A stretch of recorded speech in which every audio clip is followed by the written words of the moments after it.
దీక్ష ఉంటుంది.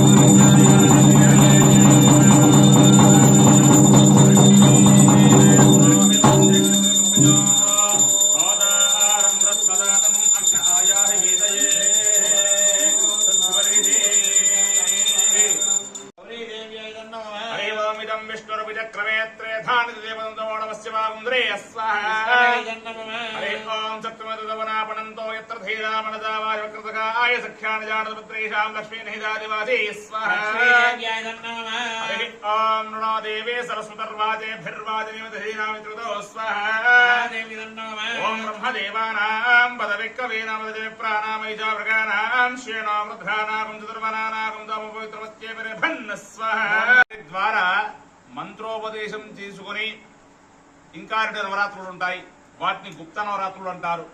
అందులో ఒకటి ఈ యొక్క ఆషాఢ మాసంలో మనం చేసేటువంటి వారాహి నవరాత్రులు, అదేవిధంగా మాఘమాసంలో వచ్చేటువంటి రాజశ్యామల నవరాత్రులు. మరి ఈ రెండు కూడా గుప్త నవరాత్రులు. దీనిలో ప్రత్యేకించి ఆషాఢంలో వచ్చేటువంటి ప్రత్యేక నవరాత్రులు ఇంకా 2 ఉంటాయి. ఒకటి తంత్రోక్త విధానంలో చేసేటువంటి వారాహి వామాచారంలో చేస్తారు, ఆ నవరాత్రులు ఉంటాయి. దీంతో పాటుగా గాయత్రి అనుష్ఠానం చేసేవాళ్ళు, గాయత్రి ఉపాసన చేసేవాళ్ళు గాయత్రి నవరాత్రులు కూడా చేస్తూ ఉంటారు. ఇది అత్యంత నిగూఢంగా ఉండే రహస్యము. పౌర్ణమి నుంచి మొదలుకొని 9 రోజులు చేస్తారు గాయత్రి నవరాత్రులు. ప్రత్యేకించి ఏ కామ్య కోరికలు నెరవేరాలన్నా కూడా అత్యంత సఫలీకృత మార్గం ఏదయ్యా అంటే గుప్త నవరాత్రి ఉత్సవం. మరి ఈ గుప్త నవరాత్రి ఉత్సవాల్లో ఎవరైతే పాల్గొంటారో మనస వాచ కర్మణ త్రికరణ శుద్ధిగా ఆ యొక్క వారాహి అమ్మవారిని నమ్ముకుని పూజించినట్లయితే వారి కోరికలు త్వరగా కూడా సఫలీకృతమవుతాయని గురువులు చెప్పి ఉన్నారు. మరి చాలా మంది ఈ 4-5 సంవత్సరాల్లో వారాహి అంటే తెలియని వాళ్ళు ఎవరూ లేకుండా పోయినారు. ఇది మేము మా గురు పరంపరగా చేయడము 16వ సంవత్సరం. అందులో భాగంగా అందరికీ ఆహ్వానించి చేయడము 6వ సంవత్సరం. గత 10 సంవత్సరాలుగా కూడా గురుగారి అనుజ్ఞ లేనిది మేము కూడా ఎప్పుడు కూడా బయట చేయలేదు. కేవలము మేము ఇంటి వరకు మాత్రమే ఈ యొక్క నవరాత్రులు నిర్వహించుకుని ఉన్నాము. ఆ తర్వాత మరి వాళ్లకు ఏ విధంగా మనసుకు వచ్చిందో గానీ మా అందరికి కూడా మా శిష్య పరంపర దగ్గర 300 మంది దాకా ఉంటాం మేము మా గురుగారి సన్నిధిలో. మా అందరికి కూడా ఒకటేసారి ఆదేశాలు వచ్చాయి, మీరు గుప్త నవరాత్రులు మొదలు పెట్టాలి అని చెప్పాము. మరి ఎందుకు అనుకున్నారో మాకు తెలియదు కానీ ఇప్పుడు చూస్తున్నారుగా ఎవరు పడితే వాళ్ళు చేస్తున్నారు. బహుశా ఇందుకే కావచ్చు మా గురువు గారు నిదానంగా మొదలు పెట్టానని చెప్పినారు. ఈ 3 సంవత్సరాల్లో గుప్త నవరాత్రులు చాలా మంది చేస్తున్నారు, గోప్యంగా చేస్తూ మా ఉపదేశం లేకున్నా కూడా నవరాత్రిని భక్తులను ఉద్దేశించి చేస్తున్నారు చాలా మంది. మరి దీన్ని వాళ్ళు ముందుగానే భవిష్యత్తులో ఊహించి కానీ మాత్రం జీవించవచ్చు అనుకుంటున్నాం మేమైతే. ఇది మేము అత్యంత గోప్యంగా నిర్వహించుకున్న ఉత్సవము కాబట్టి ఈ నవరాత్రి ఉత్సవాలే కాకుండా ప్రతి అమావాస్య పౌర్ణమిలో కూడా మేము మా పీఠంలో అమ్మవారి నవరాత్రి ఉత్సవాలు చేస్తూ ఉంటాం. నవరాత్రి మహోత్సవాలే కాకుండా అమావాస్యకు పౌర్ణమి కూడా అమ్మవారి అభిషేక హోమ కార్యక్రమాలు కూడా నిర్వహించుకుంటున్నాము. దానికి కూడా భక్తులందరినీ కూడా ఆహ్వానించడం జరుగుతుంది. మరి ఎవరు ఏ కోరికతోనైతే ఇక్కడికి మా పీఠానికి వచ్చినారో వాళ్ళ కోరికలన్నీ కూడా త్వరగా కూడా నెరవేరడం కూడా జరుగుతుంది. కాబట్టి మహోత్కృష్ణ దేవత వారాహి. ఈ వారాహిని ఆరాధించాలంటే ఒక్కొక్కరు ఒక్కొక్క రకంగా చెబుతున్నారు. అదేదీ లేదమ్మా, ఎవరైతే మనస్ఫూర్తిగా అమ్మవారిని తలుచుకుని పూజిస్తారో వారి కోరికలన్నీ కూడా సఫలీకృతం చేస్తుంది అమ్మవారు. ఎందుకయ్యా అంటే ఏ దేవతను, ఈ మూల దేవత ఎవరంట వారాహికి మళ్ళీ పోతే శ్రీ విద్యా సాంప్రదాయంలో శ్యామల ద్వారా మనం వెళ్ళొచ్చు, అదేవిధంగా వారాహి ద్వారా కూడా వెళ్ళొచ్చు. చివరగా చేరేది రాజరాజేశ్వరి అమ్మవారి దగ్గర. ఆమె లలితా త్రిపుర దేవతి. ఆ యొక్క శ్రీచక్రంలో అధిష్టాన దేవత లలితా పరాభట్టారిక. ఆమె యొక్క మంత్రిని రాజశ్యామల అయితే, దండిని అంటే అందరిని దండించేది. అదేవిధంగా ఆ యొక్క అమ్మవారి యొక్క సర్వ సైన్యాధ్యక్షురాల్లో మొదటిగా ఉండేది వారాహిదేవి. అటువంటి వారాహిదేవిని నమ్ముకుంటే కిరిచక్ర రథారూఢ అమ్మవారు లలితాదేవి మహోత్మ శక్తులటువంటి కూడా కిరిచక్రం అనేటువంటి రథానికి ఇస్తే ఆ రథాన్ని నడిపే దేవత యొక్క వారాహి అంట. ఈ వారాహి యొక్క అప్పుడు యుద్ధం చేసే సమయంలో అమ్మవారి యొక్క రథం కూడా ఇబ్బంది పడితే ఈ లలితాదేవి కూడా అమ్మవారి రథాన్ని అధిరోహించి యుద్ధం చేసిందంట. మరి ఎటువంటి భీకర యుద్ధం చేసినా కూడా ఆ యొక్క రథానికి అత్యంత శక్తి ఉంటుంది కాబట్టి సమస్త దేవతలు కూడా ఆ యొక్క రథాన్ని ఆహ్వానించి ఉంటారు. కాబట్టి కిరిచక్ర రథారూఢ అని చెప్పేసి ఆ యొక్క లలిత నామాల్లో కూడా మనము వింటూ ఉంటాము. ఆ యొక్క అమ్మవారిని ఎవరైతే నమ్ముకుని చేస్తారో, లలితాదేవిని సాధన చేయాలంటే శాంతదేవత, మరి యొక్క శాంతదేవతను మనము దర్శనం చేసుకోవాలంటే ఎంతో సమయం పడుతుంది. కేవలము వారాహి ద్వారా మనం చేరుకోవాలంటే అత్యంత ఈజీగా కూడా అమ్మవారి యొక్క ఆరాధన చేసుకున్న ఫలితం ద్వారా అమ్మవారి యొక్క లలితాదేవిని యొక్క చేసిన పూర్ణ ఫలితం కూడా మనకు లభిస్తుంది.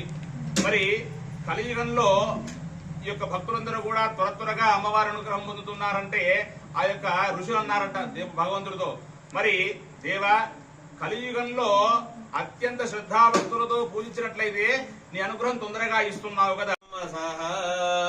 ఓం యాః ఫలాని యా ఫలా ఫలా పుష్పాయా సపుష్పనీ బృహస్పతి విభోదాస్తానో మంజత్వగం మదః. శ్రీ శ్రీ శ్రీ మహావారాహ్యై నమో నమః. నారికేల జలాభిషేకోస్తు. ఓం ఆపో ఇష్టామయ భువత్తాన భోజ దదాతమహే నాయక్సేయో శివమూర్తః తస్య పాదగౌర్యమాదః తస్మారంగమక్షస్యాపోజనేదాజనః అభిషేకోస్తు. హరి ఓం గంధద్వారాం దురాదరిజాం నిత్యపుష్టాంకరేషిణే ఈశ్వరేయం సర్వభూతానాం దామిహోమః పయే స్త్రియో. గంధాభిషేకోస్తు మహావారాహ్యై నమో నమః. గంధాభిషేకోస్తు తస్య భాగేమాదరః తస్మారంగమామవో యస్య క్షయాయ జన్మథ ఆపోజనయథాజనః. హరి ఓం సహస్రవీరుగా పురుషః సహస్రాక్ష సహస్రపాదో సభోమిశ్వరో భక్త అత్యధిష్ట ప్రశాంగులో హృదయేదం సర్వో యద్భూతం యచ్చ భవ్యో పురుషం జాతమగ్రతః తేన దేవా హేయంతః సాధ్యాదేశ్చయే తస్మాజ్ఞా సర్వహుతః తస్మానజగ్రే సంతాగుంసజగ్రే తస్మాదో యజస్తస్మాదజాయత తస్మాదస్వాజాయంత ఏకేజో భయాతః గావో హజగ్రే తస్మాదో తస్మాజ్జాత అజావజః.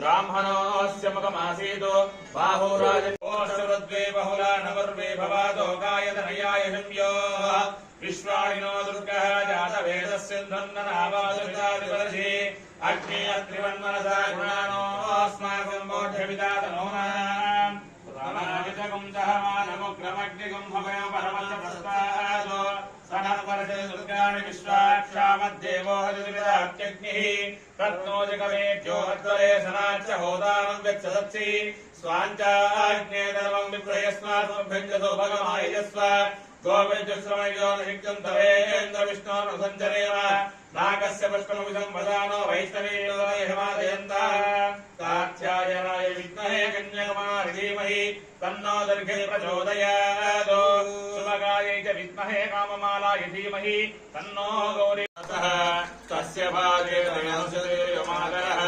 తస్మారంగమామవో యస్య క్షయాయ జన్మథ ఆపోజనయథాజనః. హరి ఓం సహస్రవీరుగా పురుషః సహస్రాక్ష సహస్రపాదో సభోమిశ్వరో భక్త అత్యధిష్ట ప్రశాంగులో హృదయేదం సర్వో యద్భూతం యచ్చ భవ్యో ఉదామృతత్వశేషః. ఓం కుంకుమం సావనం దివ్యం సర్వదా మంగళప్రదో